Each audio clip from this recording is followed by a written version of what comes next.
चांद अगर शादी कर लिया तो मैं तुम्हें आजाद कर दूंगी, अगर वैसे मैं तुम्हें आजाद कर दूंगी, तुम वो बारूद है तुम मिट्टी को भी जला देगा। अगर एक बार वैसे तुम्हारी जादू का जंजीर से रुद्र सिंह जिस रोज आजाद हो गया तो लंका के तरह तुम्हारे नटवर किला को मैं जला के राख कर दूंगा। सपना में सोचना इस जन्म में नहीं होगा, अगले आने वाले जन्म में। कोई बात नहीं बेसिया, ये पल भर में हो सकता। अरे चल रे या भगला राजा रैना टावर ना गाड़ी यार जाई, चल रे राजा यार रे हाय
बाबू भैया सुनियो चाय वाले से आग्रह है,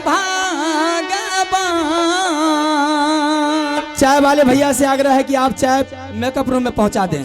चाय वाले भैया डेटा देके यो गेले यो ता हम कई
एक बूढ़ी माता श्याम सुंदर बाबू का दीदी जी हैं, कदवरा रहने वाली है, उनकी तरफ से 51 रुपये के नोट अदा फरमाई है। मैं उसे तो धर्मा देने वाली नहीं हूँ, मैं उसके चरणों में प्रणाम करती हूँ। जय हिंद जय भारत। हे गे प्रथम डेटा भाभी जी से लाके देवरा गे लगे जा वापस ने ये ले रानी सोना माँ के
पता ये रोजा के ये डेटा गलत ये हमारा के ये ओ बचिया ये सजी हवा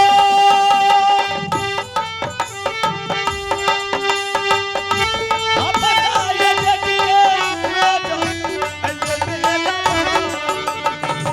कत दिन रहब जमैया तब गग बीच में जा सराइया वगे छियै हमें देवर जी के गे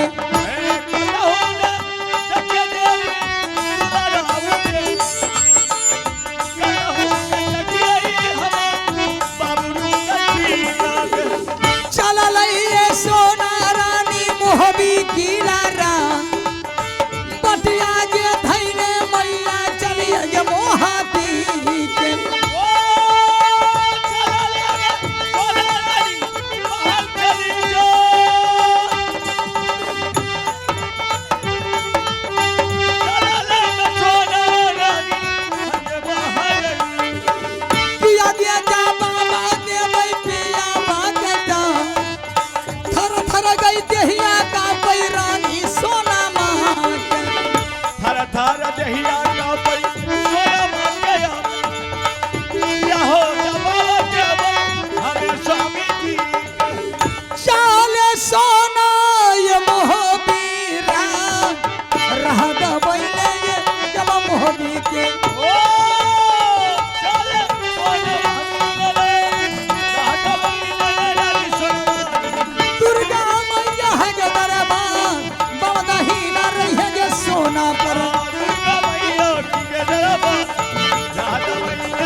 माँ दुर्गा आइए इस्तेमाल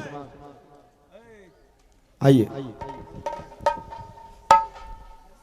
तो आइए कुछ देर के लिए टाइम लिया गया है। आइए हमारे नवयुवक लोग एक रिकॉर्डिंग देखने के लिए हफ्ता से ज्यादा समय हो चुका है लेकिन अभी तक लौट करके नहीं आई है। आज जिंदगी में पहली बार मेरे बातों को किसी ने उल्लंघन किया है और राज महोबा में अब तक कोई आज तक अमरपति आला सिंह के बात को उल्लंघन नहीं किया है। आज रानी ने मेरी बात को उल्लंघन कर दिया है। अरे मेला की सवाल हो सकता है, हर इंसान का मन की बात है। मेला जाने के बाद कुछ बात और हो जाता है। चल खैर कोई बात नहीं, एक आध दिन फालतू भी हो गया तो कोई बात नहीं, लेकिन इंतजार अब तक हो चुका है लेकिन नहीं आई। चलिए कोई बात नहीं, कुछ देर और इंतजार करते हैं, देखते आती है कि नहीं आते। चलिए बच्चा बेसखिया लौटियों ने आई रानी मेला बास जा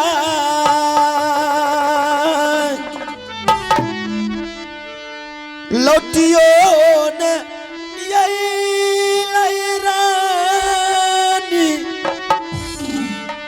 आई हो मेला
बैसाखी कानहू सया रानी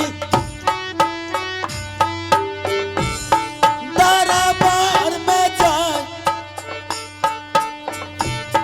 कानहू सया रानी हाय दरबार में जाऊ जा हाथी पियाला पूछत हमारा आजू जा आगे ये जा बाबा गई देवी देवई गई देवारा जी देगे हम बताओ बीत गेल मेला में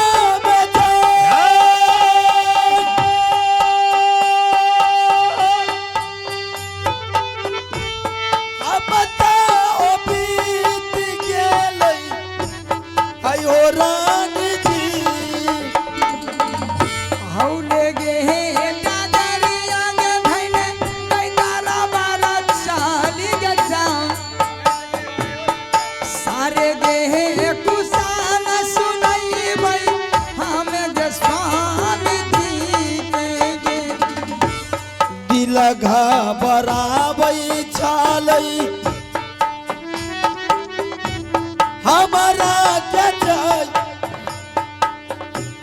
दिल घबराबै छालै आजू हमारा के जुमलैया सोनारा तारा बारा विजय जा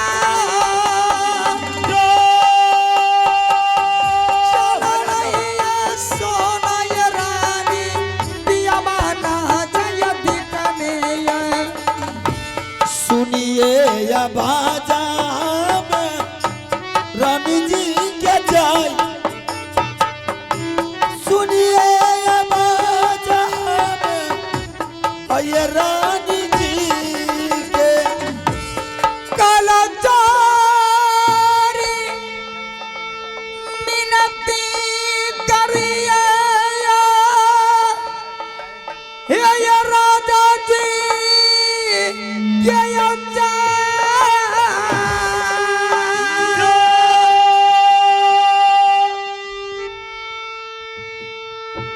झुकिया मिनतिया करिए स्वामी नाथ दिया हुआ के जुग जुग जी हारानी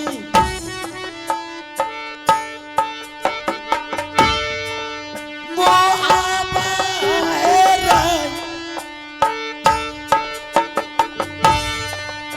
अमरा सा रीरा रानी हैता दुनिया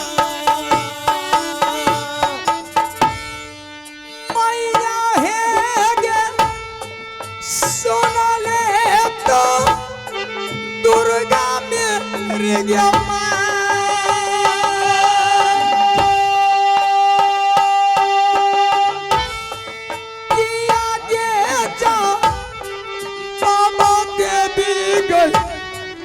देव स्वामी जी कहियो कुशाल रानी मेलावा के जाय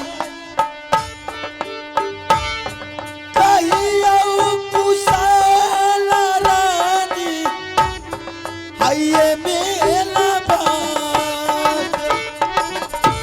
मेला के एक कुशलय कुमार जी कहलो ने जा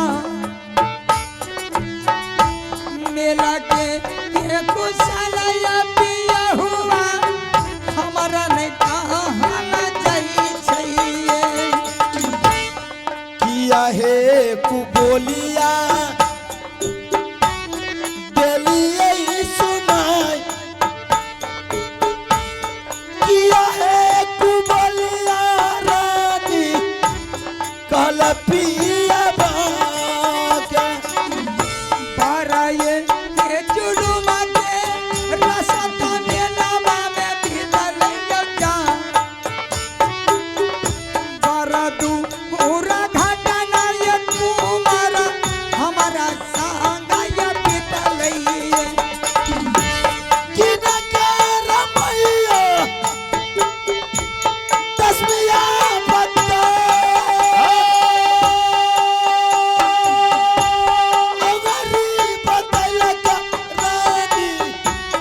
हो तू समान ओइने देश के छातारी पिया बाया खिया हमारा देखा ओइने हे मैरिया तुम्हारा दी नजरी हमारा चले लगी जनन बचैले देबै दुश्मन के जाय जिनता चलाई देबै हम दुश्मन थोड़ा थोड़ा गई यही आगे का कोई सोना के रानी के दाम कि आगे जामा बढ़ दे भाई हमें ये राजा लेती अरे अरे पगली, कम से कम मेला के तो कुशल बताएगी कि मेला किस तरह से तुम्हारा सफल हुआ, और कोई परेशानी मेला में हुआ है तो वो भी बता सकती है, या मेला में किसी तरह की बदतमीजी हुई है तो वो भी बता। साले को मेला सहित जला करके राख कर देंगे। नहीं बद्रीनाथ, मेरे साथ कोई बदतमीज कोई बात नहीं हो रहा है, ना सुनाया। ताकि मायूस होकर के क्यों बोल रही है? लेकिन रानी सवाल एक है, तुम अकेली आई, क्या बात है? रुदल सिंह कहाँ है? हाँ स्वामीनाथ, मैंने आपसे आदेश लेकर के मैंने देवर और भाभी मिलकर के मैंने गंगा उधर गई थी मेला देखने के लिए। जब मैंने मेला गई तो गंगा हरदौर जैसे मैंने पहुंची, देवर जी ने कहा भाभी जी अब स्नान करके टाइम हुआ, अब मेला देखो, उसके बाद मोहवी किला चलना है। स्वामीनाथ, मेरे पास में जितना भी सामान था मैंने जादू का पुस्तक, गला के गिरमहार खोल करके मैंने रखी किनारे में, स्नान भी मैं की, जिंदगी भी खेली। चलने के टाइम में मैंने सारे सामान उठा करके अपना झोली में रखी। मैंने मेला से मैंने घर आ रही थी, जब मैंने आधे रास्ते आती हूँ तो मुझे याद आती है मेरी गला का नौलखा गिरमहार, जादू का पुस्तक, वह मेरी गंगा हरदौर में छूट गई। मैंने देवर जी से बोली, देवर जी कहा भाभी जी अगर छूट गया तो कोई बात नहीं है, चलो मोहवी किला सोनार को मंगवा करके गला का गिरमहार बनवा देंगे, मोहरम किला से मैंने जादू की पुस्तक ला करके तुम्हें दे देंगे, भाभी जी चल मोहवी किला। मैंने देवर जी से बोली, देवर जी अभी मैं दरबार जाऊंगी, मेरे पतिनाथ पूछेंगे मैं उसे क्या जवाब दे सकती हूँ। मैंने देवर जी से बोली, देवर जी गया गंगा हरद्वार वापस, जादू की पुस्तक और गंगा हरद्वार गए थे गला गिरमहार खोजने के लिए। हफ्ता रोज का टाइम लिया, हफ्ता रोज से 2 हफ्ता गुजर गया। मैंने तमुक में आराम कर रही थी, मैंने सोची अब कितना रोज इस तमुक में रहूंगी, इससे अच्छा है मैं मोहवी किला चलती हूँ। देवर जी मुझे छोड़ करके चला गया, वापस नहीं आया। मैं इसलिए आपके दरबार आई हूँ, आपका जो आदेश हो आप आदेश दीजिए, मैं महल जाऊंगा। महल चली जाएगी बिगर आदेश के? पहले एक एक करके हिसाब दे करके जाएंगे। सबसे पहले तो तुम जिस दिन जबरदस्ती मेला की तैयारी कर रही थी उसी दिन मुझे डाउट हो रहा कि बात क्या है, और जब तुम मेला देख करके लौट करके जब आधे रास्ता आई है तो तुम सोची कि मेरा दिल तो चंचल है, मन चंचल हो गया मेला देखते देखते, शायद अपना कुछ सामान झोड़ियों में डाला, कुछ सामान वही छूट गया। जब आधा रास्ता में आई है तो तुम अपने सामान टटोलना शुरू कर दिया बैग में कि देखिए मेरा क्या सामान रह गया है, क्या है, यही बात है? जी जी। जब तुम अपना झोली को देखा तो 2 सामान तुम्हारे गंगा किनारे में वही रह गया था, जिसका नाम है जादू का पुस्तक नौलखा, यही बात है? जी हाँ। तो रुदल सिंह से तुम जब बोली कि देवर मेरा 2 सामान छूट गया, तो रुदल सिंह तुमसे कुछ बोला था ना? हाँ। सही सही जवाब देगी। जब रुदल सिंह ये बोला कि जादू का पुस्तक छूट गया, भाभी छूट जाने दे, ये बंगाल से जादू का पुस्तक आया तो मैं तुम्हारे लिए मोरंग से जादू का पुस्तक मंगा देंगे, ये भी बात बोला था ना? हाँ, ये भी सही बात है। जब नौलखा हार की बात आई तो ये भी तो बोला था कि 9 लाख के हार है और मैं तुम्हारे लिए सारे 9 लाख के हार राजमहल में सुनार को मंगा करके बनवा दूंगा। ये भी बोला था ना। हाँ सीधी सी बात है, जब दोनों समान भाई कादा तुझे रुदल सिंह बोला कि चल राजमहल में दे देंगे, तो फिर भी उस बात को नहीं मानी, जबरदस्ती रुदल सिंह को लौटा करके मेला में भेज दी। ये भी बात है। हाँ जब लौट करके नहीं आया तो तू वापस आकर के मेरे दरबार आई है और कह रही है कि मुझे आदेश दीजिए, महल जाऊंगा। मारते बिजली कोड़ा शर्मजादी सर्दी गर्मी उतार देंगे। क्या समझ रही है तू? महल चली जाएगी? सीधी तरह मेरा भाई चाहिए तो चाहिए, और जबरदस्ती मेला की तैयारी कर रही, तो उसी में हम समझ गए कि ये क्यों कर रही मेला की तैयारी। सीधा बात है, ये सब बहाना, ये सब भागवत कथा मेरे सामने नहीं बांटेगी। तू ले गई है बरसों साल के बदला, अपने माँ अपने भाई और पिता का बदला लेकर के मेरे भाई को जाकर के गंगारों में बलि चढ़ा कर गए। नहीं स्वामीनाथ, फांसी यह दे मुझसे देंगे, नहीं हो सकती है। फांसी दे देंगे हरामजादी। वह देवर्ती मुझे इतना प्यार था, क्या उसे मैं बलिदान दे सकती हूँ? हर हालत में मेरा भाई चाहिए तो चाहिए। मैं अपने भाई के लिए दुनिया से मार खा करके मैंने पाल पोस कर कितना बड़ा किया है, और कभी भाई का दर्जा नहीं दिया, बच्चे के दर्जा दे के पाल। आज हरामजादी लेकर के बलि चढ़ा खाई। मेरा भाई अगर नहीं है तो सोच ले, आज के बाद तुम्हारे लिए पति मर गया, मेरे लिए पत्नी मर गई। देवरा है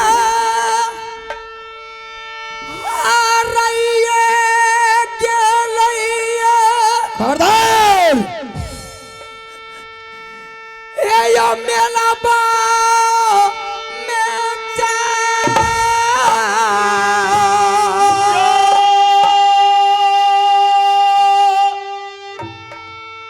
हमारा या गलतिया सोमिज मफका रीतियम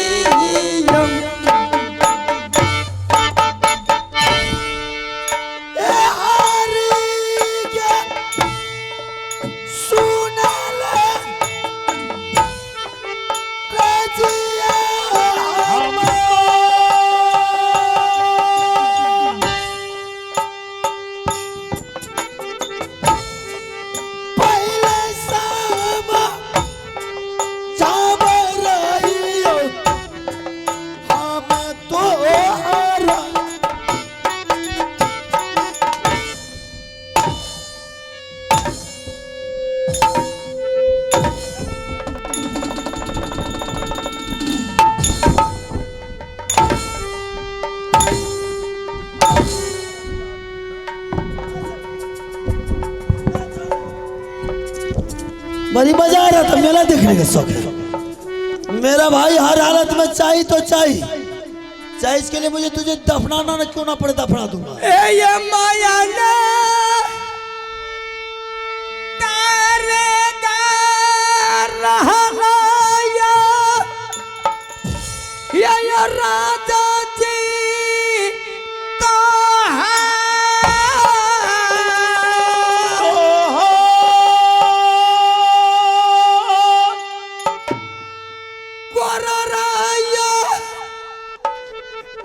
चलन राजा जी रोने के दे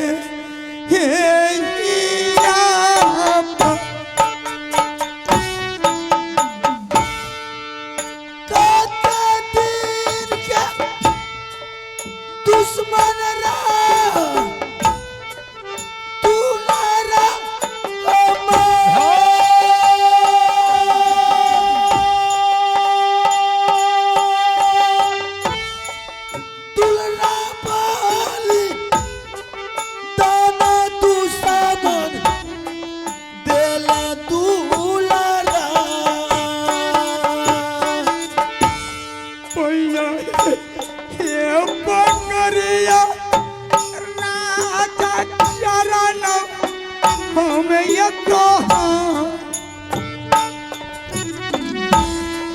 बरी एक गाना दिया राजा माँ फटा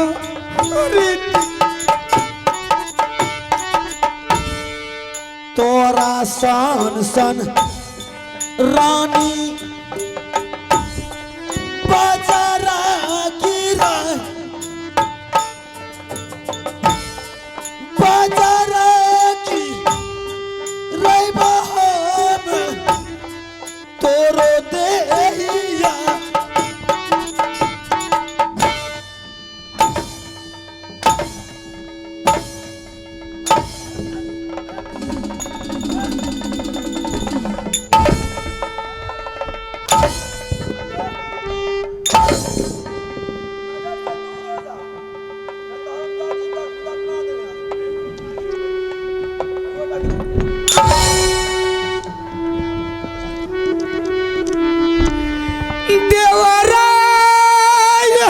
हरमजादी बोल रही कि कौन गया है बलि दे के गया मेरे भाई या रुदना पा बुयम्मा बड़ी मजे से मेला देखने के लिए या कोरा राया गिरे छाते वरच जब तुम बलि नहीं चाहते मेरे भाई को कौन रखा है बोल भाभी के दे